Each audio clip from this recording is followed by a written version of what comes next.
how do you go biking with your dog?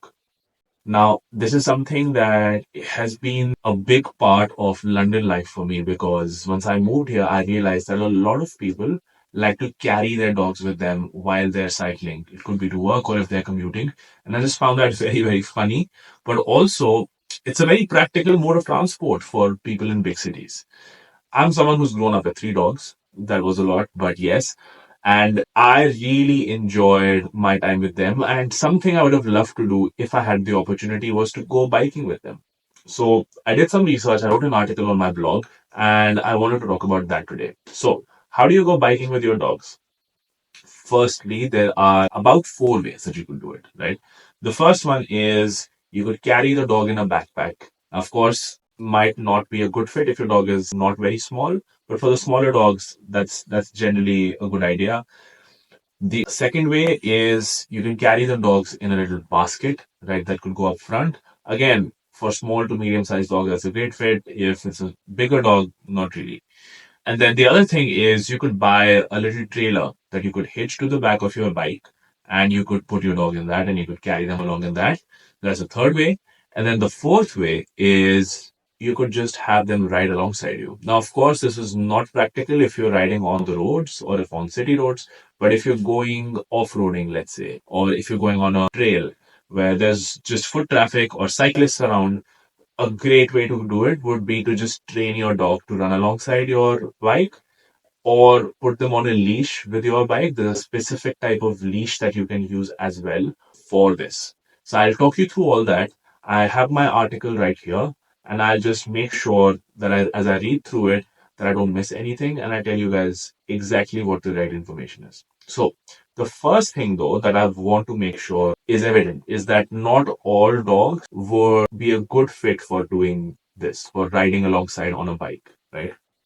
So if your dog is short nosed, let's say you have a pug, if your dog has a heavy coat, or if your dog has any pre existing health issues.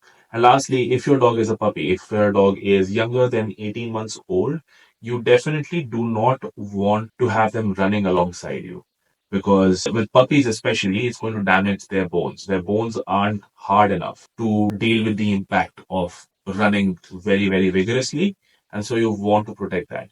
And so you might want to do things like maybe just carry them in a basket or maybe just have them in a little dog backpack, which frankly I think looks really cute. So yeah, how do you get started riding on a bike with your dog, right? So the first thing is just make sure that the dog is trained to walk next to you without pulling away on the leash. Like the first, that's 101. So I'm assuming that a lot of you who want to try biking with your dog have at least passed that step. But if you haven't, if it's you've just got the dog, at least make sure that the dog is comfortable being around a bike. The second step would be a lot of dogs sometimes tend to not be comfortable around bikes. So they'll start barking at the bikes. And that's basically I made another video on this as to how to avoid street dogs on the road while you're cycling. But even for your dogs, like even for domesticated dogs, there's a prey instinct that gets activated once they see a bike. And so they tend to be a little uncomfortable and you have to make them you have to make them comfortable. And a good way of doing that would be to just maybe go on a little walk with the bike, right? So you don't have to ride it, just hold it and just walk alongside with the bike and have the dog next to you and see how the dog feels, right? So get the dog more comfortable being around a bike and just see how that acclimatization happens. Now, if you've done all this, maybe go on a test ride, right? Try going around the park a couple of times, doing a few laps and seeing how your dog reacts. Does the dog run away? Do you have a way of calling it back to you? Or is it hard? So you'll figure out a lot about your communication with the dog while you're on the bike by doing a small couple of test rides like this.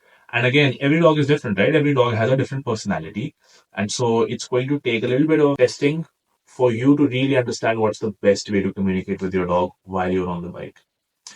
So yeah, once you start getting comfortable there, start going for longer rides. Start going for maybe increasing it by every 5 minutes every time you go out, right? Every 10 minutes every time you go out and trying to see how far you can push it. Also keep an eye out that the dog might just get tired at some point. So just be very cognizant of that. This entire exercise is for the dog to be more active and not for you to get exercise. Remember that, right? Regardless of how fit your dog is, it's never going to be able to do a 50-mile bike ride with you, right? So if that's the if that's the imperative, just make sure that your expectations are managed. Now, next, if you struggle with your dog to get it to ride alongside you, if that's what you're really looking to do, then try and get a leash. There are amazing leashes that you can buy that go on the front post, so it could go right here in your bike, or on the rear post as well. So on the back side where the let me just turn this around, where the seat goes. So right here, it could also get attached. So my camera is just getting a bit wobbly. So you could do stuff like that, where you try putting it on a leash, and the leash just isn't restrictive, but it's well designed so that it attaches to the bike. It won't make you fall off, so don't worry about that. And it'll just make sure that the dog is around you at all times, right? So again, that takes a little bit of training, but if you're interested in having a look, I'll put a link to that in the description for this video. And if you really like that, by the way, there's a sport around it called bike which is basically just going on long trails off-roading with your dog, where you just have a leash attached to your bike. And a lot of dogs that are more sporty, more adventurous really enjoy that. Now, few things you would like to consider should be considering alongside this, right? So I spoke extensively about how do you get your dog to run alongside you, or what are some of the considerations to have in that regard. But also, if you wanted to try some of the other stuff, you could totally get a dog backpack. Now, I'll put a small image next to me at this moment so that you can see what kind of backpacks there are. And I think they look really cute. I'll also put a link to a couple that I really like off of Amazon that you can get. Dog baskets again are something you could try. They're again only for small dogs, but also they look kind of cute. The only concern I might have is that what if my dog tries to jump out or gets a little nervous while being on there? So I would just personally feel a bit better if I had a dog backpack. I think the safest option is dog trailers, and I'll also put a image of that. I think it's the cutest thing. But yeah, maybe you don't want such a big investment, but I do think that if you have a medium to large size dog and you want to bike with them, I think this is the option for you. This is what would make sense. Also, it's really cute, but also just your dog needs to get acclimatized to it. It will be hard for the dog to get acclimatized to it in the first instance because it's in a constricted space. But it's like any other thing that we discussed today. It's all about getting used to it and training the dog really. Now, before I end the video, I wanted to give you 4 recommendations on things you might also want to buy. So sometimes you're out on the road, let's say you have the dog running aside beside you.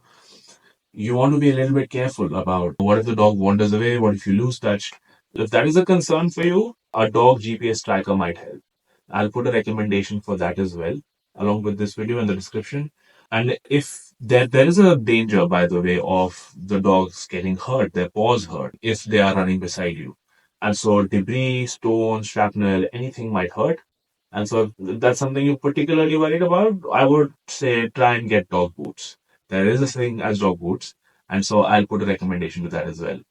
A cooling vest is also recommended if your dog is prone to getting overheated while on the trails. And it's also really, really easy for you if you were to get a dog water bottle to quickly give them some water. It's really simple to carry and it's just easy. I was saying, just get your dog is bound to feel thirsty, and as you start increasing the riding time, giving them water on the trail is a bit difficult. And so carrying a dog water bottle just makes it really easy. So I'll put a recommendation to that as well. And so in summary, you can carry your dog alongside with you on a bike ride. There's a bunch of different ways. You can physically carry them on your backpack, in a trailer, or in a basket. The trailer option is for the bigger dogs. The basket or the backpack option is for the smaller dogs. And you could also have them run alongside you. They're a little bit adventurous and sporty, and you could totally go off-roading. And I think trying out bike touring would be really fun if you have a dog that's into that. But try all this and let me know how it goes. If you have any other questions about this topic, I'll also put a link to my article on my blog that you can check out if you would like to read about this in detail. But if there are any other questions, please let me know and I'm happy to answer. Have a nice day.